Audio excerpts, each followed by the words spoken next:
నమస్తే అన్న. నమస్తే. ఇప్పుడు కల్కి మూవీ రాబోతుంది, దాదాపు 3 days ఉంది కదా. సో ఎలా ఉంటుంది అనుకుంటున్నా, ఎక్స్పెక్టేషన్స్ ఎలా ఉన్నాయి?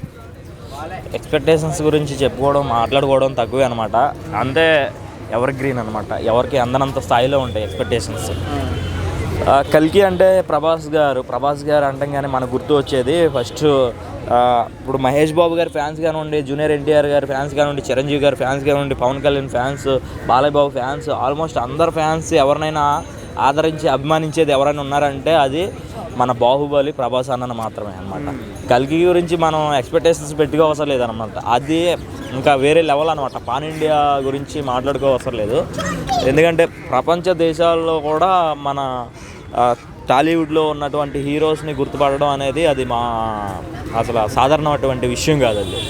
సో ప్రభాస్ గారు యాక్టింగ్ కానివ్వండి, ఆయన మొన్న వచ్చిన కల్కి ట్రేజర్ చూస్తుంటే మనకి గూస్ బూమ్స్ వస్తున్నాయని కూడా చెప్పకూడదు అనమాట. అంత దానికి మించి లెవెల్.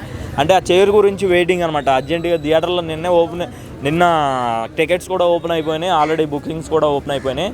4 daysకి ఒక్క థియేటర్ కూడా ఏది కూడా ఖాళీ లేకుండా ఉన్నవి. సో అది జస్ట్ హిట్ ట్రాక్ పడితే ఇప్పుడున్న ఇండస్ట్రీ టికెట్లన్నీ బ్రేక్ అయ్యే ఛాన్స్ ఉందంటావా?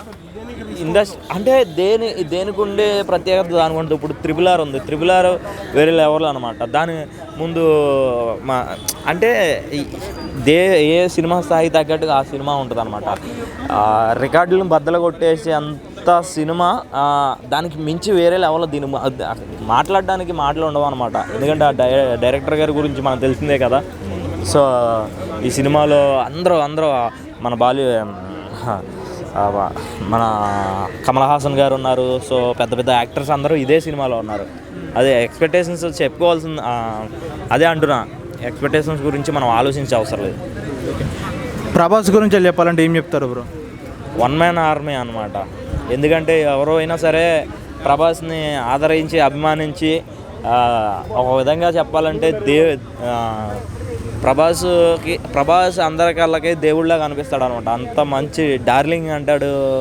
అసలు ఏమని చెప్పం, ఎంత అని చెప్పం ప్రభాస్ గురించి. ఇక్కడ గుండెల్లో ఉంటాడు బ్రదర్ ప్రభాస్ ఎప్పుడు కూడా. ప్రతి ఒక్కరు ఆ ఫ్యాన్ ఈ ఫ్యాన్ అని కాదు, అందరికీ గుండెల్లో ఉండేవాడు ఎవడంటే ప్రభాస్. అది. Thank you.